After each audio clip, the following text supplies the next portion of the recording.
There are two things we want to learn again this morning on which Luke's telling of the case of the Apostle Paul hang, at least from Luke's perspective and from Paul's perspective. And that's going to figure very strongly into what we're going to talk about here in a second. But I'll tell you what the two things are. The first is that this is a case about jurisdiction. And the second is that this is a case about resurrection. Now, I say Luke's telling from Paul's perspective because at any point along the way from chapter 20 until Paul arrives in Rome, there were many people who saw the case quite differently. The Jews, for instance, who'd come down and pursued Paul from Asia, they doggedly pursued this man, starting along about AD 57. The spring of 57, Paul was over in Athens, or it's not Athens, Corinth, and this group of Jews had pursued him all the way down from what is now central Turkey, and they came all the way down to Corinth to try and get a hold of him.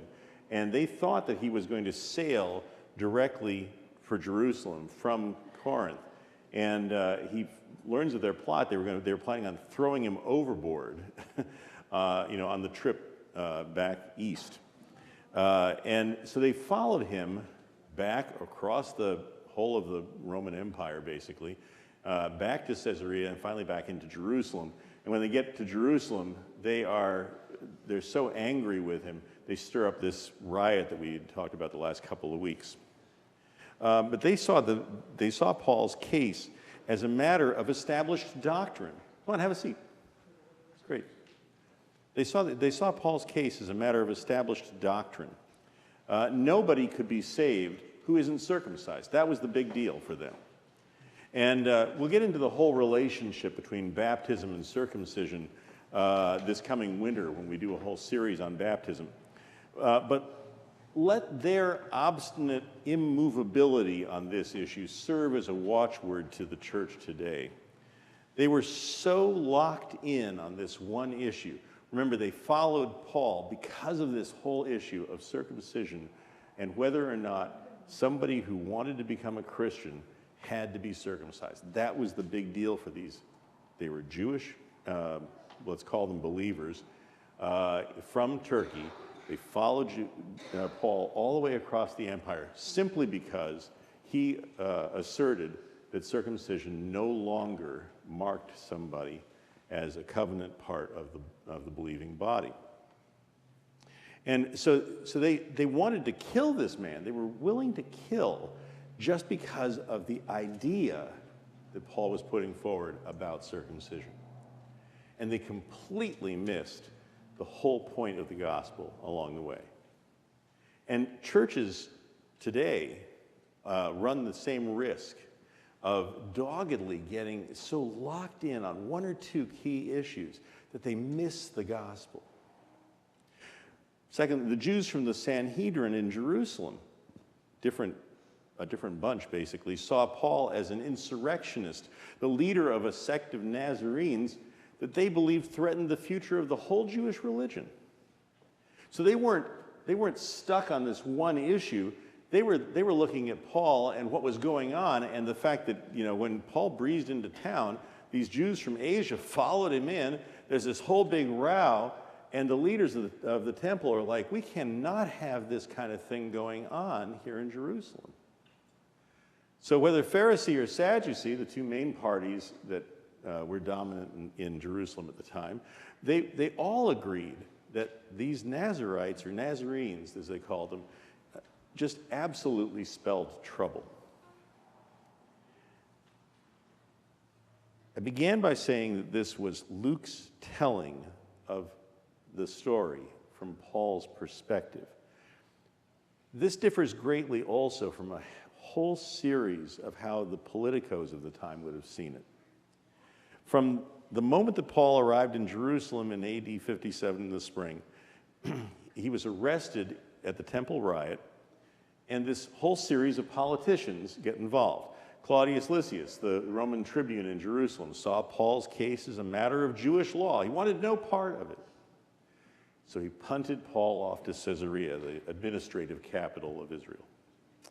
Then Marcus Antonius Felix gets involved. He's the Roman governor of Judea from AD 52 to about AD 60. And he saw Paul's case as a political hot potato and wanted no part of it. He knew this was somehow about the new Jewish splinter group called the Way. He knew that this was somehow about Jesus. But he wanted to make sure that when the game of political musical chairs ended, that he still had a seat. And so he tried to force Claudius Lysias, the Roman tribune from Jerusalem, to come over to Caesarea and bring the charges against Paul himself. More than that, Felix was greedy, and he figured that, well, if he kept Paul detained long enough, at least some of his followers would offer a bribe in order to get Paul out of prison. That's how you got prisoners released in those days. Pay enough, you can get your prisoner released. Well, 2 years have gone by, and there's no bribe, and Felix gets replaced with a new governor, Porcius Festus, who Jane read to us about. He saw Paul's case as a holdover. He wanted no part of it either. It was Paul himself who gave Festus the out that he wanted. Festus would have been glad to send Paul back to Jerusalem, knowing full well that he'd never survive the trip because the Jews had already spoken to him and they were going to be lying in wait along the road. It's only a 62-mile trip down from Caesarea on the coast to Jerusalem, and someplace along the way, agents of the Sanhedrin would have been waiting to kill him. But Paul said, look, I'm a Roman citizen. I'm already in the right place to be tried, and you're already the right person to act as a judge. Poor Festus. That's when Festus famously quipped, fine, to Caesar you have appealed, to Caesar you shall go. Gets him off the hook, doesn't it? And let's not forget Ananias, the Jewish high priest, who, by the way, one of the really interesting things about Ananias is he was high priest for 8 years. And in all of that time, he only went to Jerusalem once. As far as they can tell, Ananias did the whole of his high priesthood remotely, which gives you some idea of how important the temple was to this man. He and the rest of the Sanhedrin had concluded that Paul was stirring up trouble, just as Jesus had 30 years before, and that Paul had to be eliminated. Somebody should have told Ananias, should have done him a favor and asked him how eliminating a guy like that had worked out for his predecessor, Caiaphas. Because it didn't. Caiaphas saw to the elimination of Jesus, wanted him dead, and wanted him to stay dead. All of these people, every last one of them, wanted nothing to do with the case of the Apostle Paul. They kept trying to punt it off, just as various people had tried to punt off Jesus' trial 30 years before. But let me ask you a different question. Because all of this activity seems to be leading someplace. Who do you suppose it was who orchestrated all of this? Who was pulling the strings behind the scenes to make sure that Paul, first, the second he lands in Caesarea, he goes into Jerusalem, that there's going to be a riot, that there's going to be a trial, that he's going to get pushed back to Caesarea and tried there? Who's orchestrating all of that?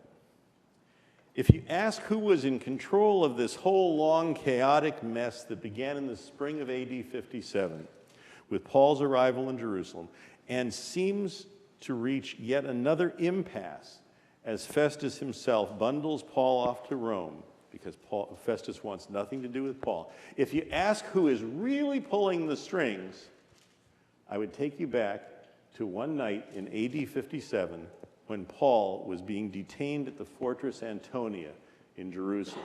Remember, that's the fortress that the Romans had built just a little higher than the temple on the hill in Jerusalem, just to prove their power. Well, He's detained in the fortress after the riot. And he'd reached a real low point, Paul had, and because he thought he'd be lynched the moment that he was released from detention. And it says that Jesus came, Acts 23:11 tells us, and stood by Paul in his cell or his room. It'd be easy to dismiss this too easily and say, well, the Lord spoke to Paul.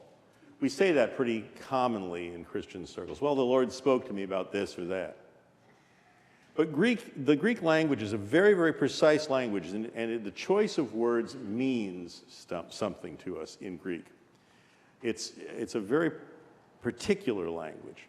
And in Acts 23:11, as Luke reports what happened to Paul, understand this is Luke reporting Paul's perspective. As Luke reported what happened to Paul, it says this: the following night, the Lord stood by him and said, "Take courage, for as you have testified to the facts about me in Jerusalem, so you must also testify in Rome." This is the same word that Luke had used when he's reporting that the shepherds were watching their sheep on a hillside beyond Bethlehem the night that Jesus was born. And it says that the angel of the Lord came upon them. The angel of the Lord stood by them, and the glory of the Lord shone around them. This is the same word that Luke used when Jesus went into the sick room of Peter's mother-in-law, and he stood over her and rebuked her fever, and it left her, and immediately she rose and began to serve them.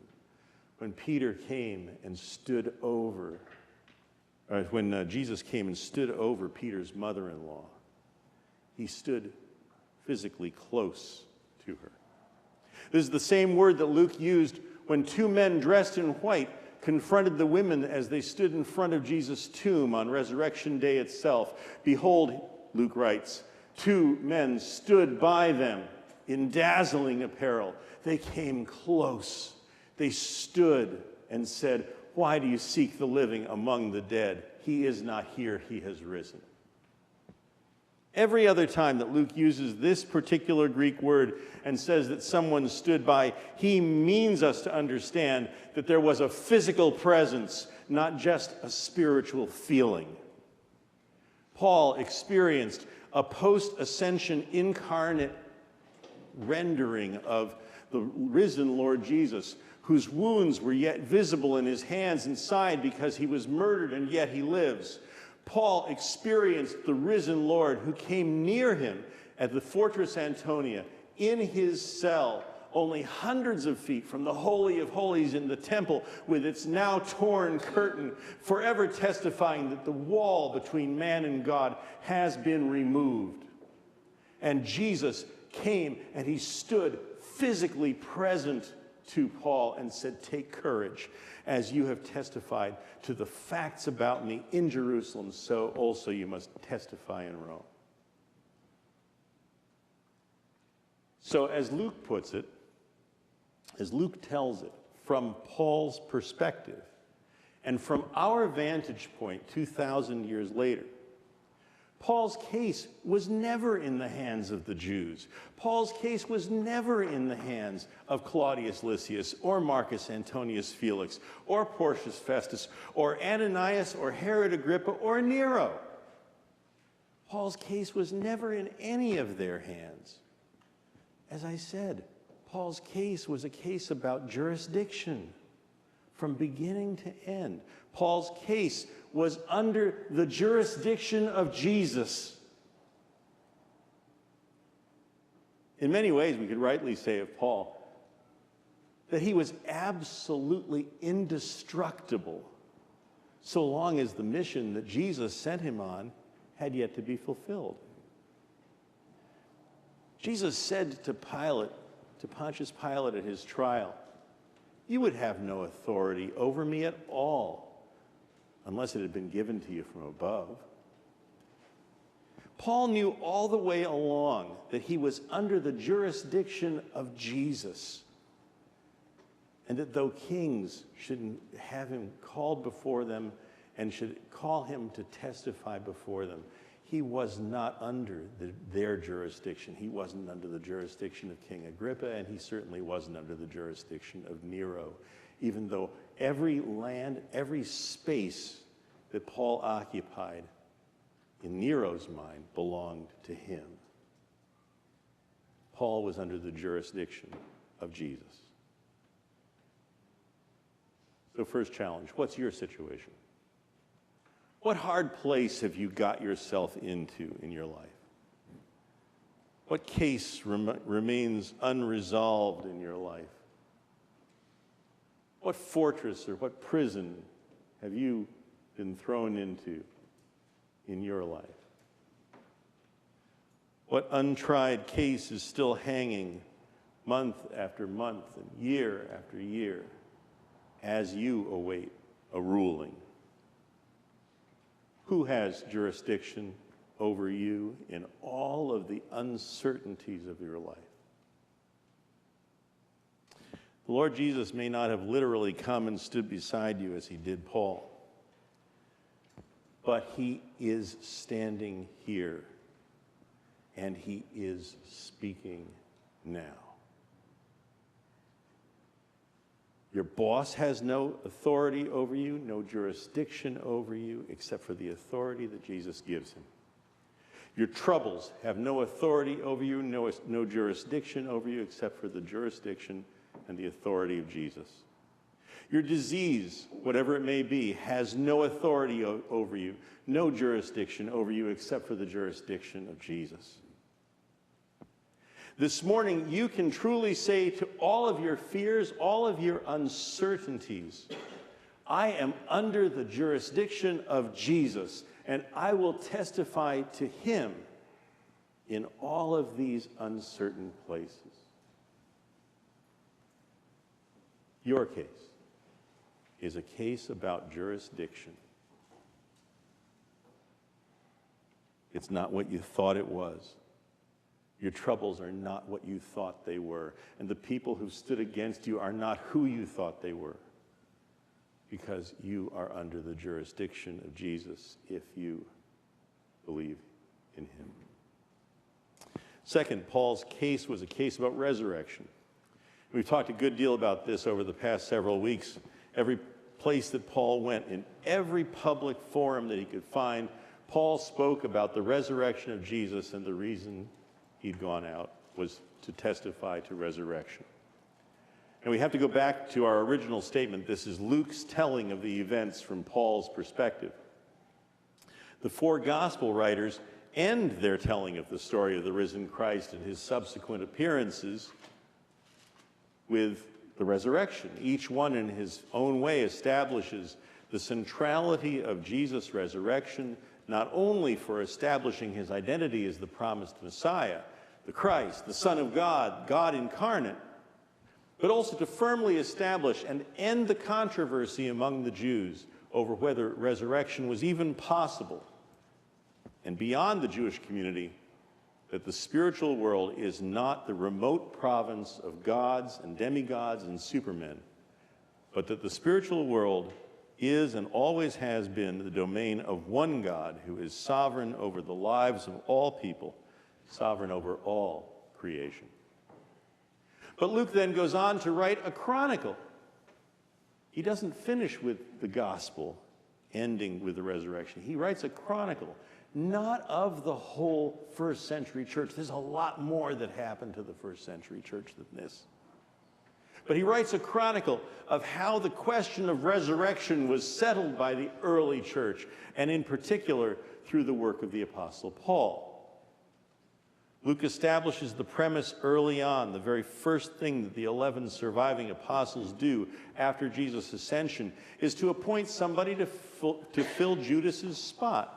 Acts 1, 21 and 22 says, "So one of the men who have accompanied us during all the time that the Lord Jesus went in and out among us, beginning from the baptism of John until the day Jesus was taken up from us," listen to this, "one of these men must become with us a witness to his resurrection." Remember, this is Luke writing around 80 AD. We're not viewing something as it was being written. It's just the same way that historians today work. You have to get a little bit of perspective from an event before you can write about it. Luke's account here in Acts doesn't get put down on paper until between 80 and 90 A.D. All of this has already been done by then. And he doesn't say that the main apostolic witness was to the birth and the sinless life of Jesus, or the main apostolic witness was as a witness to his miracles or his teaching. That's not what Luke says. Luke is unequivocal. We are witnesses of his resurrection. Luke further establishes that the resurrection of Jesus is the first principle of gospel preaching when he makes this statement, the climax of Peter's message on the day of Pentecost in Acts 2:32. This Jesus God raised up, and of this we are all witnesses. Again, after Peter and John healed the crippled man in Acts chapter 4, outside the temple, chapter 3 rather. Resurrection is the high point of the message to the whole Jewish people. But you denied the holy and righteous one and asked for a murderer to be granted to you. And you killed the author of life, whom God raised from the dead. To this we are all witnesses.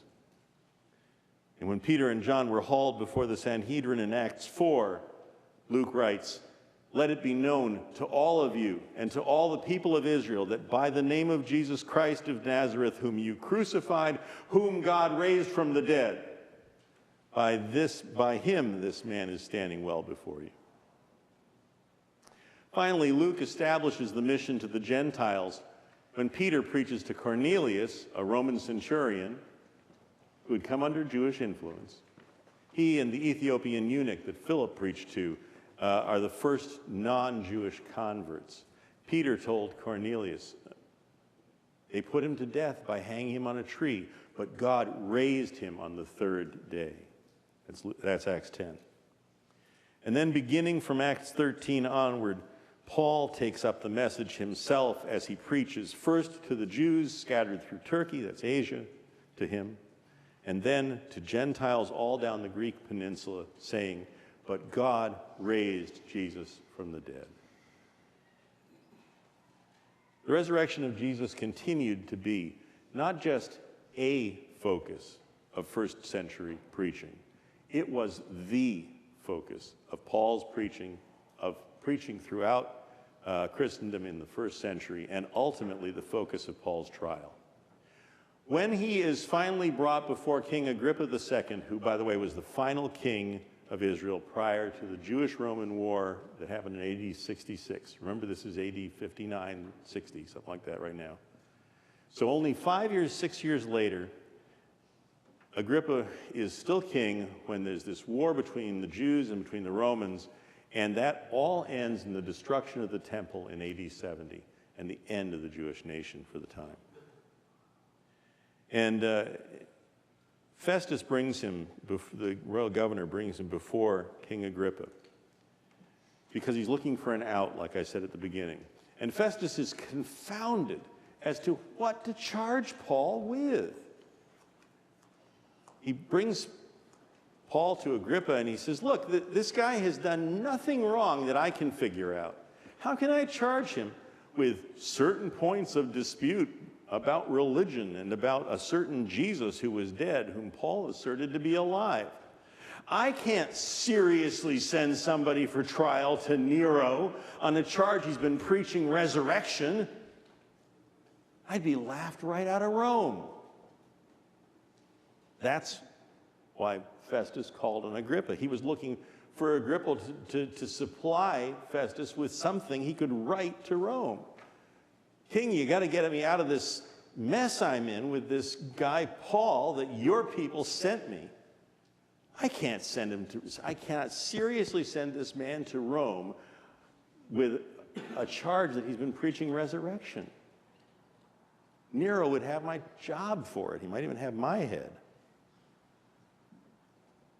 And he was baffled, even though Festus kind of knew what Christians were all about. He was baffled as to what he might possibly charge this man with. Now, we today live in a much more cynical time than they did. mean, this account is pretty cynical in itself, but we live in a much more cynical time. I'll bet that there's some of you sitting here this morning who feel the same way about resurrection that Festus did. You've heard about it. You know that somehow or another that's what we as Christians believe. You can accept the concept of it, and you've been trained to agree to the premise because as a Christian, through catechism and preaching, you've been taught to parrot back what you believe that you've been taught, which is Jesus was raised from the dead. You even testify through the creed, which you say here in this church anyway, once a month, that you believe in your own eventual resurrection. But I'm sure that there are some of you sitting here this morning for whom resurrection is nothing more than a conceptual kind of a thing, because you've never seen somebody who was raised from the dead, have you now? Nor has anybody else that you know. And that's the way our cynical culture treats it. And we've similarly been, and much more powerfully, by the way, been trained to view anything unseen with suspicion. So the church today has become a church that doesn't do the very thing that the church set out to do. It doesn't do the very thing that Jesus called the church to do. Remember Acts 1:8, the thing that ties the Gospel of Luke and Acts together.